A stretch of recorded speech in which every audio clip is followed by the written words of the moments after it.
جی دوسرا سوال ہے، یہ رحمان صاحب ہیں، یہ کہہ رہے ہیں کہ مفتی صاحب اذان اور تکبیر میں جب مؤذن اذان کہتا ہے یا مکبر تکبیر کہتا ہے تو لوگوں کو دیکھا گیا ہے کہ جو ہی مؤذن اشہد ان محمد رسول اللہ کہتا ہے تو تمام لوگ درود شریف پڑھنا شروع کر دیتے ہیں، یعنی صلی اللہ علیہ وسلم۔ تو کیا یہ سنت طریقہ ہے، یا اشہد ان محمد رسول اللہ کے جواب میں صرف اشہد ان محمد رسول اللہ کہنا چاہیے یا درود پڑھنا چاہیے؟ تو اس سلسلے میں جواب سنیے گا کہ حدیث شریف میں نبی اکرم صلی اللہ علیہ وسلم نے یہ فرمایا ہے کہ جب تم مؤذن کو اذان دیتے ہوئے سنو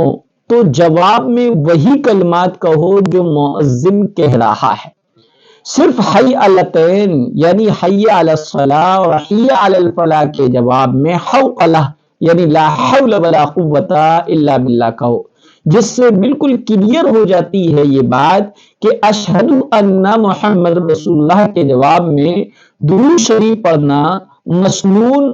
عمل نہیں ہے، سنت نہیں ہے، بلکہ صرف اسی کلمے کو دہرانا یعنی اشہد ان محمد رسول اللہ کے سن کر اسی اشہد ان محمد رسول اللہ کو دہرانا سنت ہے۔ ہاں اگر اذان ختم ہو جائے تو اذان کے ختم کے بعد درود شریف پڑھنا اور پھر ختم اذان کی دعا کا پڑھنا اور پھر اس میں اللہ تعالیٰ سے وسیلے سے دعا مانگنا احادیث کی بے شمار کتابوں سے ثابت ہے، اور یہی مسنون طریقہ ہے، اور آپ صلی اللہ علیہ وسلم کا نام مبارک سننے پر درود شریف پڑھنے کا جو حکم ہے وہ اس سے پورا ہو جائے گا، یعنی اذان کے بعد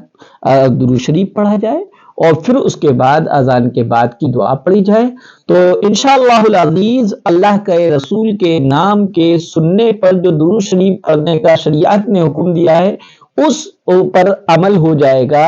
اذان کے بعد درود شریف پڑھنے پر۔ لیکن اذان اور تکبیر میں جب مکبر اور مؤذن اشہد ان محمد رسول اللہ کہے تو اشہد ان محمد رسول اللہ ہی کہنا چاہیے، صلی اللہ علیہ وسلم پڑھ کے درود نہیں پڑھنا چاہیے، کیونکہ یہ مسنون عمل نہیں ہے۔ اگر کوئی پڑھ لے تو کوئی حرج کی بات نہیں، لیکن مسنون اور سنت عمل نہیں ہے۔ اسی طریقے سے بعض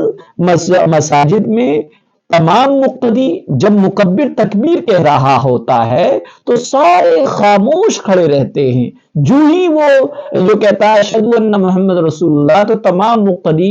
بآواز بلند یا آہستہ صلی اللہ علیہ وسلم کہتے ہیں۔ یہ بھی سنت کے خلاف عمل ہے، بلکہ ہونا تو یہ چاہیے کہ مکبر جو کلمات کہہ رہا ہے ان کلمات کو خود بھی آہستہ آہستہ دہرائیں۔